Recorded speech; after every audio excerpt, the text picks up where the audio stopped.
Just wait.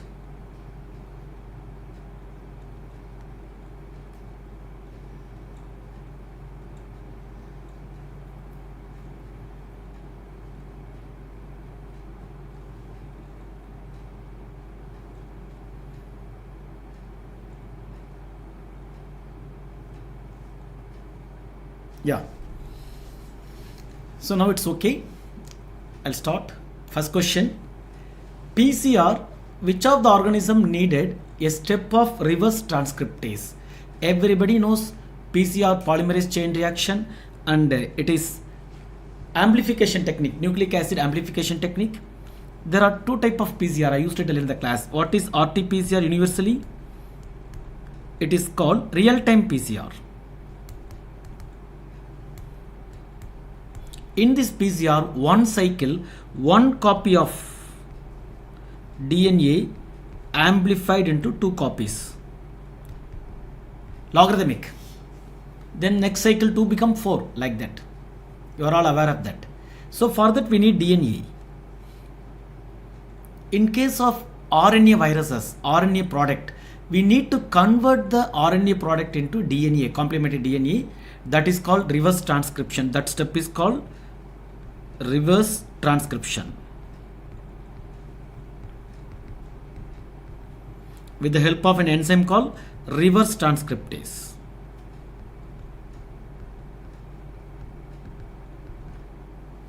This special step added only for RNA.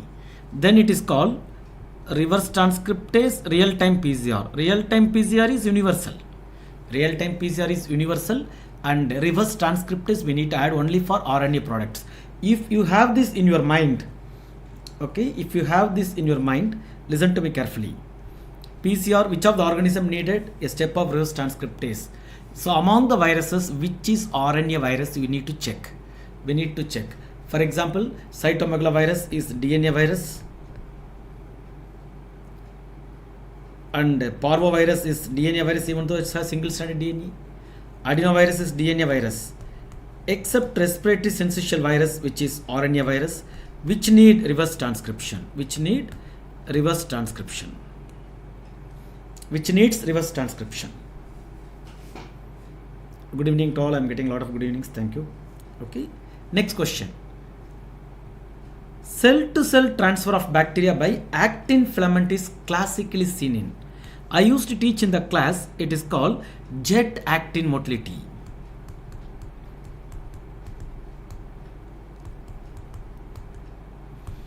Very unique feature of a bacteria called, everybody aware of that, Listeria monocytogenes. What is it, sir?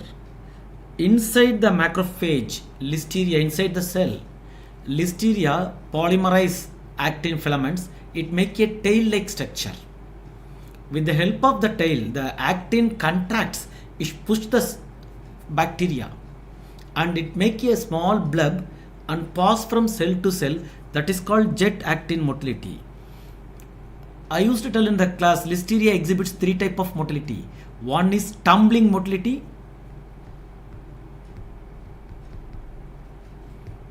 It is outside the cell. Tumbling motility, especially in 22 degree. It is present. 37, it is absent. Then it is called differential motility.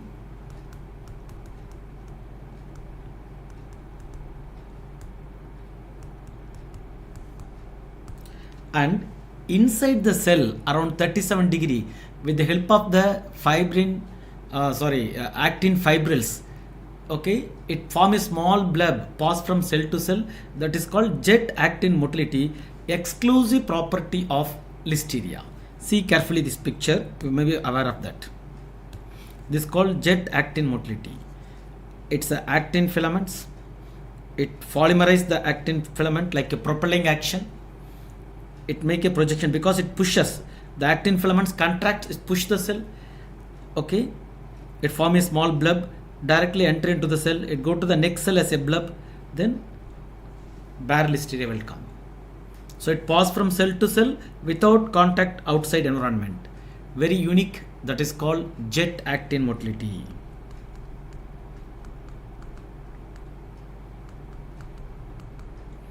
We call this as jet actin motility. Very interesting question. Next is, so easy question, direct question.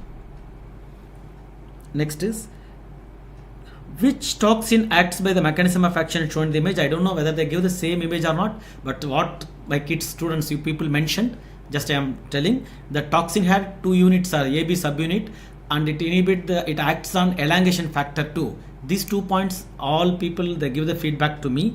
AB subunit is there, and toxin acting on elongation factor 2. Toxin acting on elongation factor 2 are only 2 toxins for your level, you need to remember. One is called diphtheria toxin, another one is Pseudomonas toxin.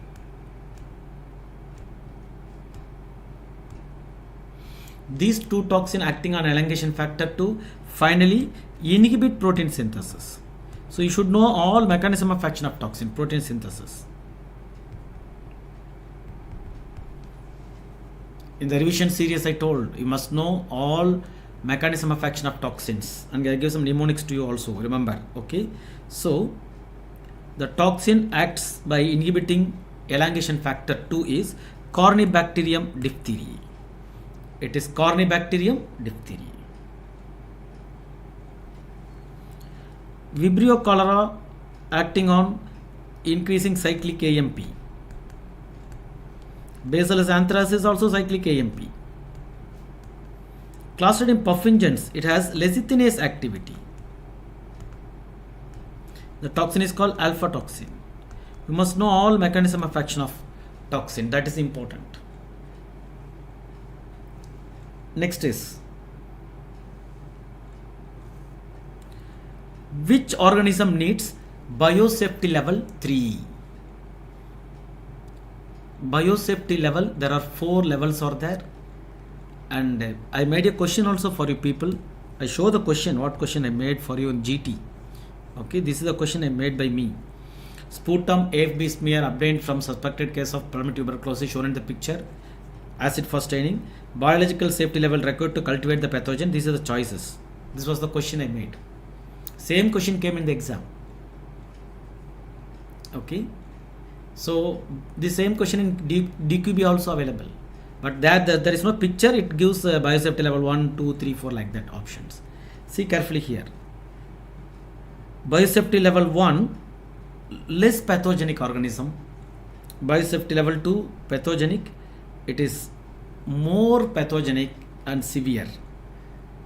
Okay, high risk microbes are level increasing, low level microbe level decreasing. And in case of microbes indigenous or exotic and causes serious or potential lethal disease through respiratory transmission is biosafety level 3. It comes under 3. Tuberculosis, all kind of tuberculosis 3. Where Ebola, Marburg, those kind of things, Crimean, Congo hemorrhagic fever, viral hemorrhagic fevers comes under type 4. Biosafety level 4. Where Staphylococcus, Salmonella, this kind of people comes under type 2. E. coli comes under type 1. Got it? So based on this, easily you can answer, and always there is a question. Biosafety level 3 needed for exterior TB.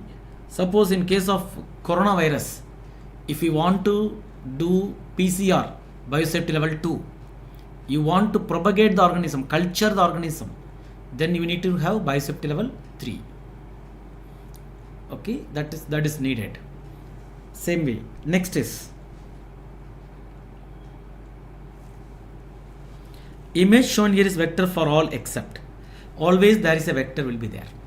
Either they'll give the picture or they'll ask the question, this the vector is transmitting which type of, what are the disease. You need to identify the vector. You know what it is? Everybody knows tick, but it is soft tick or hard tick. This is called hard tick. Then how the soft ticks are there, sir? Soft ticks also looking similar, but there is absent of the mouth part, scutum. The scutum and other mouth parts is absent in soft tick. I'll show the picture. Okay, see here.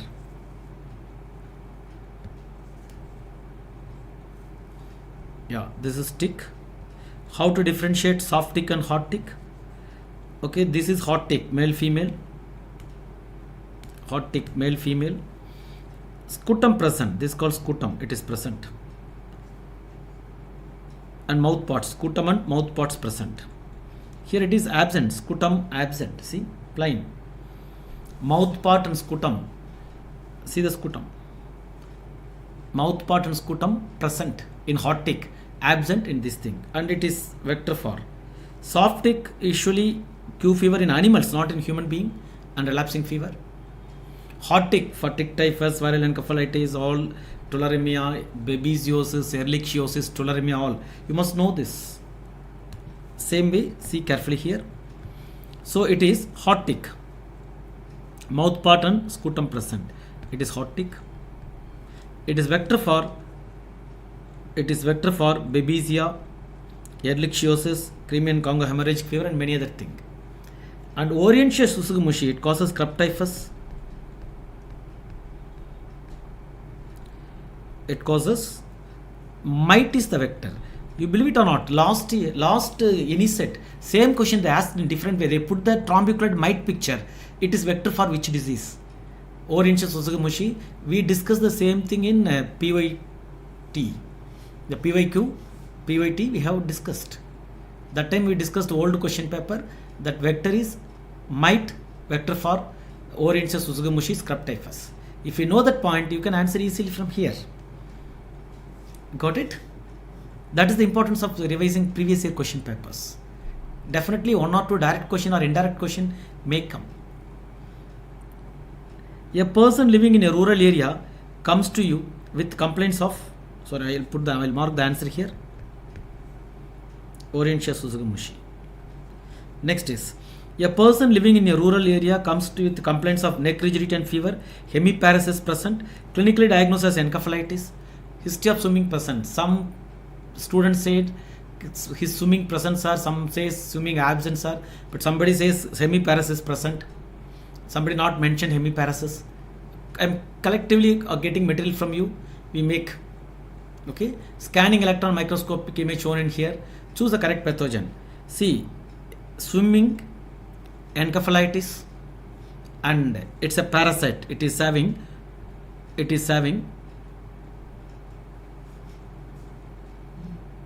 acanthopodia, hair like, rugged, okay, thorn like, that's a correct word, thorn like, acanthopodia. See, all these three people causes meningoencephalitis.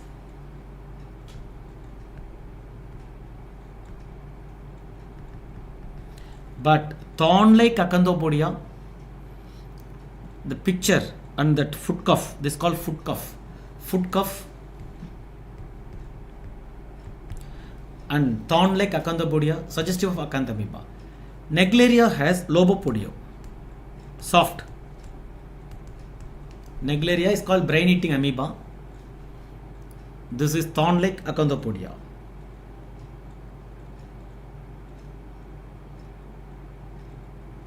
I'm coming, Nitya, some question is there. Okay, Dr. Nitya made some comment. Sir, neck rigidity and CSF values, that is coming. Another question.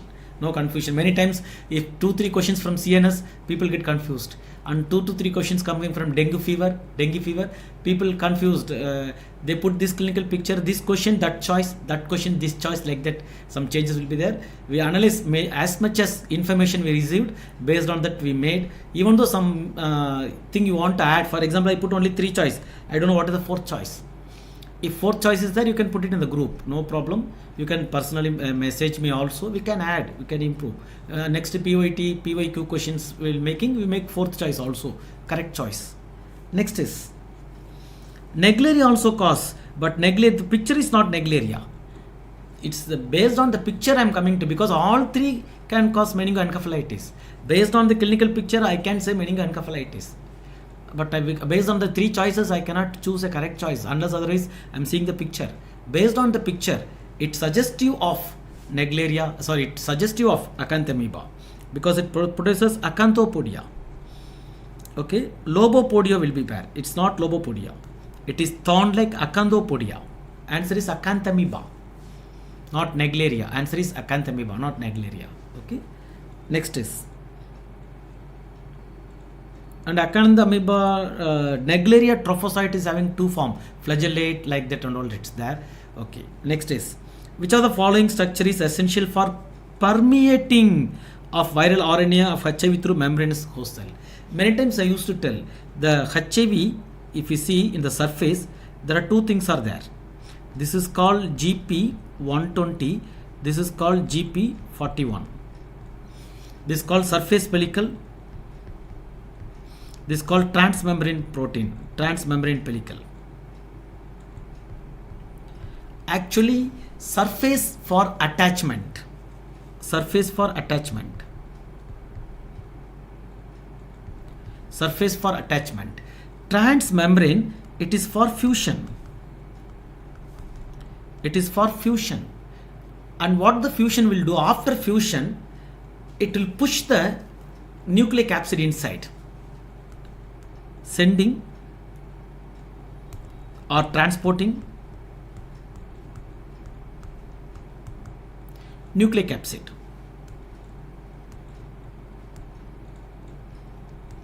Sending or nucleic acid inside, GP120, GP41. I draw the same picture in my class. GP120 for attachment, GP41 is fusion.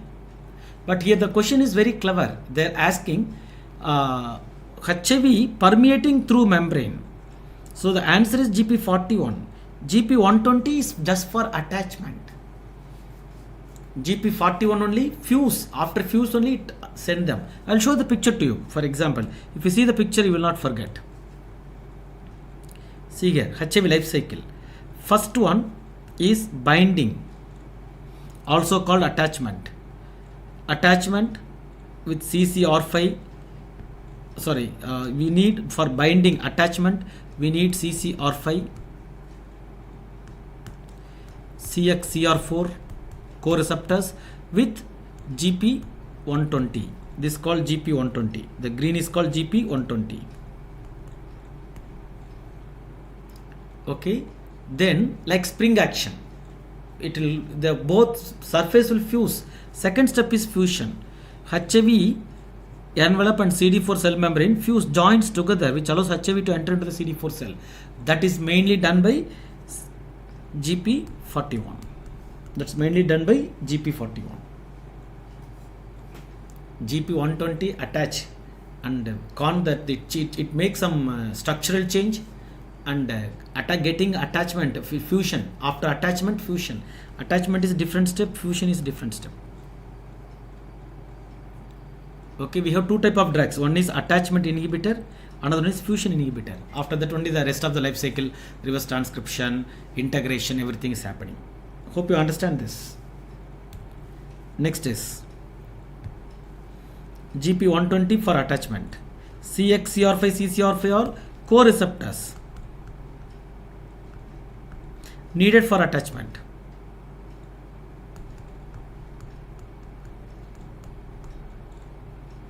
Receptor, CD4 receptor with co-receptors. These are all needed for attachment. Next is Vibrio cholera acts on disruption of which protein in tight junction? This is a repeat question. Vibrio cholera have some other accessory toxin. One is called zona occludens.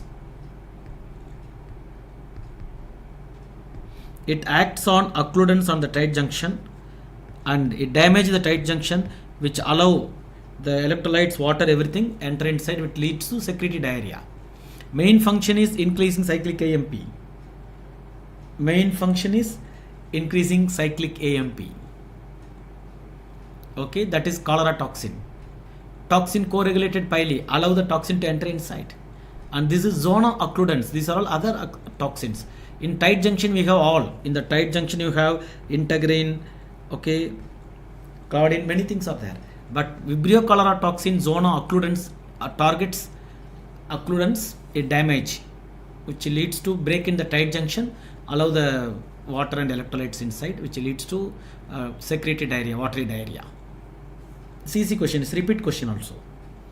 Next is, a patient recently recovered from COVID-19 under steroid treatment for 3 weeks, came with headache and nasal discharge. Microscopy shown in the image identify the, I don't know exact microscopy, but people told, my kids are very smart. They'll say, sir, COVID sir, steroid sir, mucor sir, rest of the things you make sir. They'll go like this. Yes, I got only telegraphic and keywords. Yes, COVID-19 is there, steroid treatment 3 weeks is there, and picture, it is aseptate typhi with vertical or 90-degree branching. And everybody knows post second wave, one more extra wave came caused by this fungus. It's nothing but mucor. It's a direct question. Mucor.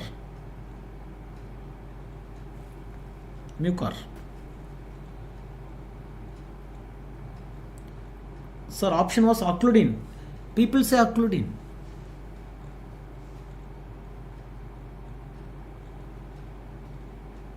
Yes, zona occludens act on occludins. Zona, the name of the toxin is called, yes, Rahul, toxin is called zona occludens. It acts on occludin, maybe typographical error. Occludin. It acts on occludin. Yes. The protein is called occludin. Yes. It is a tight junction, top protein, occludin. After that you have integrin, everything. If you see the tight junction structure, all will be there. Like thread-like structure. They stitch between two cells like that. Okay. They will be like this.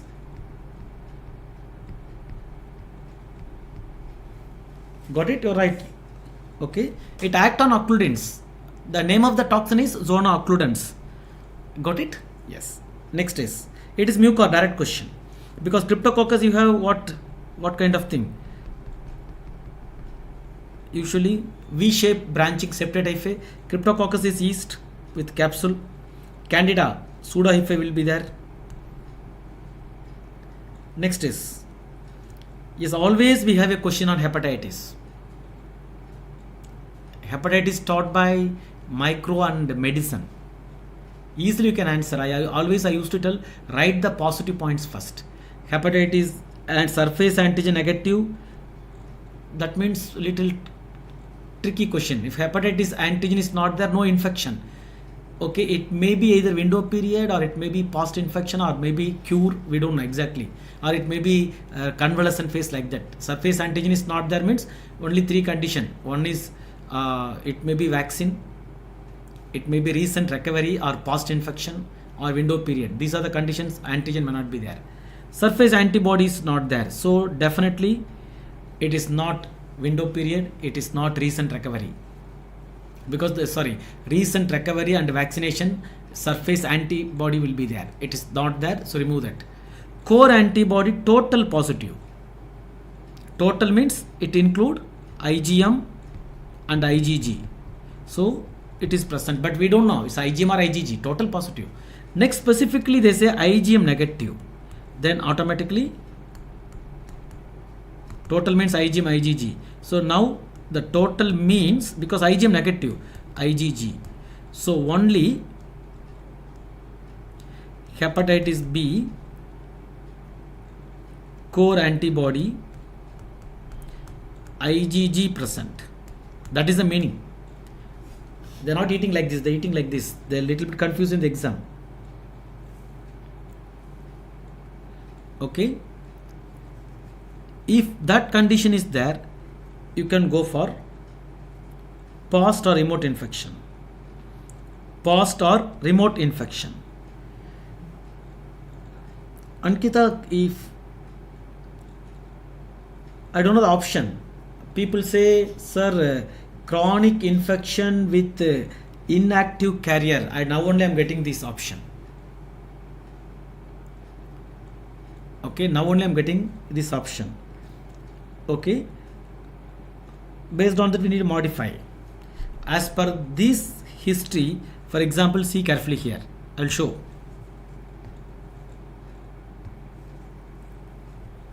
This is a commonly teaching virus. Hepatitis B virus serology, very common. Some rare things are there. This is very common. In this condition, if you are able to see only IgG alone, it indicates post infection. Post infection.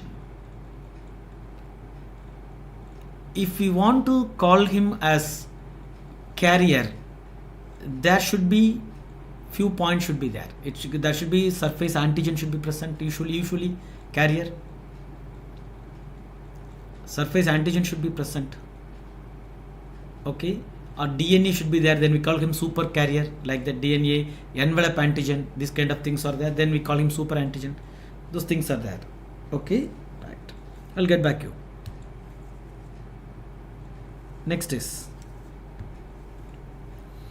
multiple correct answers. What are the advantage of saline wet mount over iodine wet mount? So we'll take saline wet mount as a standard. We are comparing iodine wet mount. Iodine wet mount is good, but the drawback, iodine wet mount can kill the organism.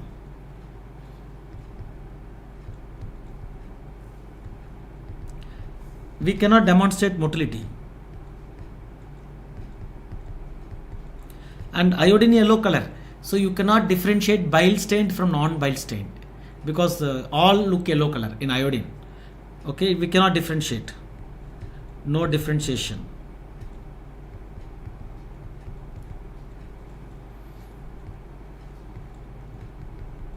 Bile or non-bile stained structure. But very interesting, saline wet iodine wet mount. Sorry, I'm talking about iodine wet mount. This is iodine wet mount. Iodine wet mount kill the organism. They can't say demonstrate motility. No differentiation between bile stain and because all look yellow color. Iodine wet mount. And what is the use of iodine wet mount? You can go for glycogen structure, cyst, nucleus, everything you can see beautifully. Everything you can see beautifully. So comparing with saline wet mount, iodine wet mount, saline wet mount is preferable here. Advantage. What is the advantage? Is motility can be studied better in saline wet mount. Yes, correct answer. To stain nucleus and glycogen mass, no, it will not do like this. Bile stained egg can be differentiated. Yes, in saline it is colorless, or in this thing it is wet. We cannot differentiate in bile stain, in iodine stain. Here we can do the differentiation. Cyst can be specifically identified by this method. No, because saline wet mount you cannot. So this is for iodine. This is for iodine. So here the correct options because multiple option question is motility of the trophozoites, because trophozoite is motile, not cyst, other thing and all. We can see. And bile stained eggs can be differentiated because bile stained eggs are yellow color. We can differentiate, but in iodine wet mount everything is yellow color. You cannot differentiate. That is the point I want to mention. Yes. Next is all the following tests are useful in 3-day duration of dengue fever except dengue fever. Day 1 itself you can go for 1 to 3 days. I used to teach like this in my notes. If you see 1 to 3 days NS1 antigen usually.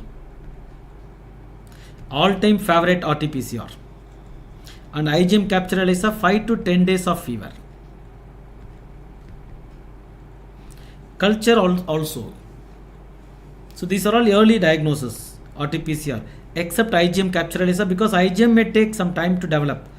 It may take few days to develop. So 5th to 10th day, especially on 10th day and all, 99% sensitivity IgM capture ELISA for dengue.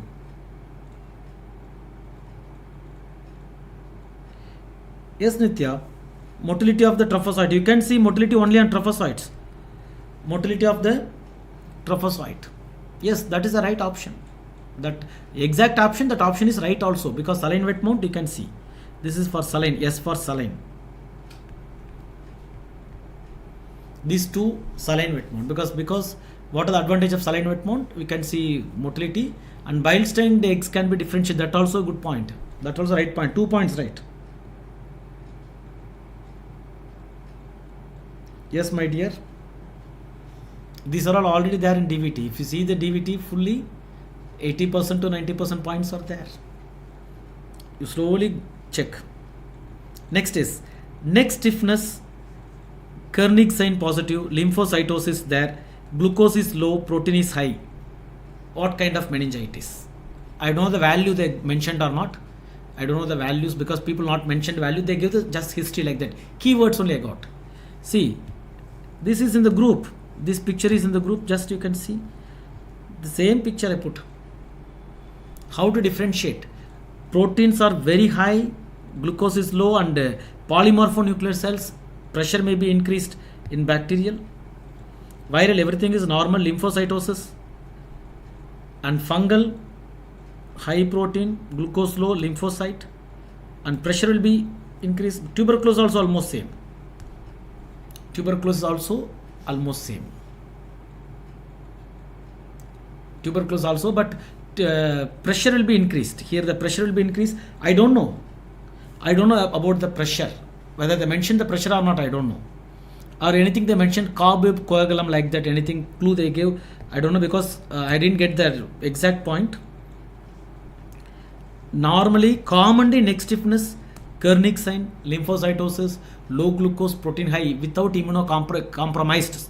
I can go for tuberculosis meningitis. I can go for TB meningitis. I don't know fungal meningitis. Fungal second option. Fungal is second option. Fungal is another option, almost same, but I know about the pressure, opening pressure and all not, I don't know whether they mentioned. In the mention anything, carbib, coagulum, or any immunocompromised state, I don't know. These I will rule out because polymorphonuclear cells, this I can rule out because protein and everything is normal. Okay, got it? Yeah, that's low sugar. Then you can go for TB meningitis, nothing wrong in it. You can go for TB meningitis, nothing wrong in it.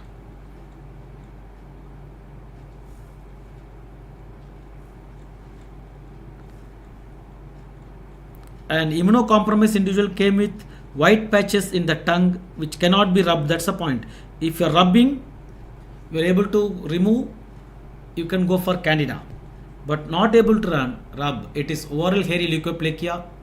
Oral hairy leukoplakia caused by human herpes virus 4. Epstein-Barr virus. It's the oral hairy leukoplakia.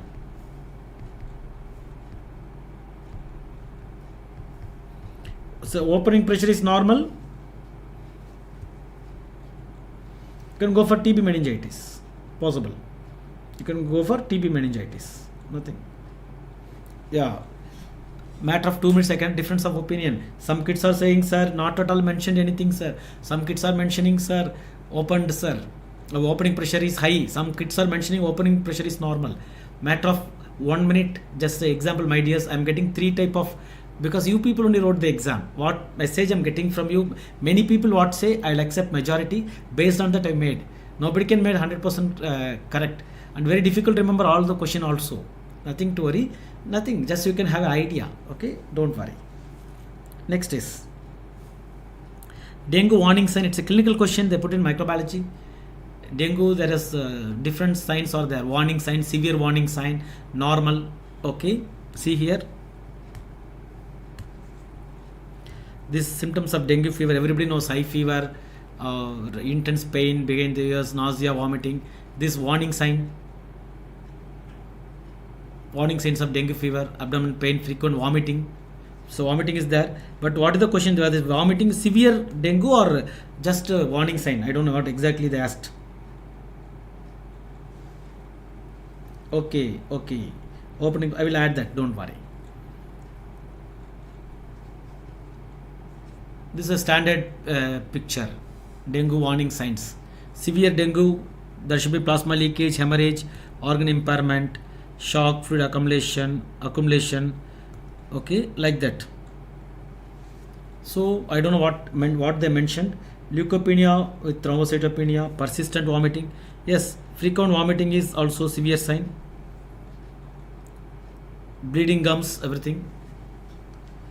Okay, severe dengue criteria. This is the severe dengue criteria. Plasma leakage, hemorrhage. If they mention anything hemorrhage, you can go for it.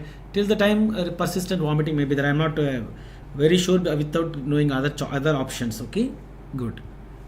Next is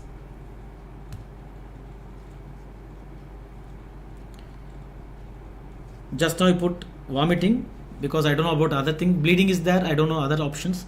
Okay, right. Yeah, that also, if now only I'm getting the options. ALT and ALT more than high also a severe sign actually. Identify the toxin. Identify the toxin. They give the picture. People give the answer. I am making the question based on the answer. Sir, T cell is there, sir. Yes. T cell receptor. MH2 is there, sir. Yes. And super antigen, sir. And they gave the correct option and one more option. I don't know about the two options. Whatever it may be, whatever the two options are there, if it's a single best answer, I will go to, if it's a single best answer, I can go to streptococcal pyogenes. Streptococcus pyogenes, not Streptococcus pyogenes. It produces a toxin called streptococcal pyrogenic exotoxin. Streptococcal pyrogenic exotoxin, which is super antigen. Super antigen bypass everything. They directly go and attach. They directly go and attach to the variable beta side chain of the T cell receptor. Variable beta, see carefully here. This is variable beta side chain of the T cell receptor. Many people are there, all staphylococcal toxin, streptococcal toxin, Clostridium perfringens toxin, Malassezia furfur toxin, rabies, HIV, mycoplasma. Many people produce a super antigens. Okay, right. Botulinum toxin is not a super antigen, but Clostridium perfringens toxin is an antigen. Okay, I'll add that here. Botulinum toxin. It inhibits the release of acetylcholine. Okay, release. Right. Patient with fever, HR, Wilflix reaction, OXK positive. I don't know full question. This is the small one-liner only they give. Fever with HR, Wilflix reaction, OXK positive. Okay, it may be scrub typhus. I don't know about the full question, but definitely if HR is there, OXK positive, because OXK exclusively positive for scrub typhus. I used to say they made for each other. OXK and exclusively positive for scrub typhus exclusively positive for O and K. Okay, that's all.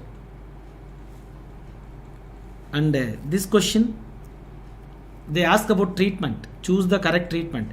Patient with meningitis, CSF India ink microscope shown them. I don't know the exact question. People, I got the questions, sir. One picture, sir. Cryptococcus meningitis, sir. Treatment, sir. This is the clue I got.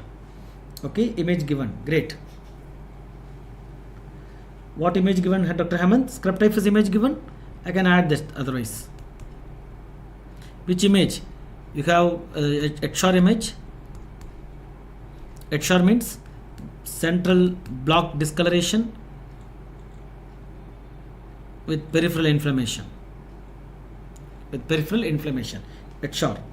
If it is given, well and good, it's scrub typhus, don't worry. HR, Wilflix reaction, if they mention O and K, it's definitely scrub typhus. No, don't worry. Caused by mite. So treatment for meningitis, especially meningitis, invasive, you can go for amphotericin B. Yes, amphotericin B. Yes, Nitya and Hemant. Yes, I will add the HR picture, don't worry, it's not, because when kids are giving the question, they didn't mention the HR. Otherwise, I can add HR picture, I'll mention, it's not an issue.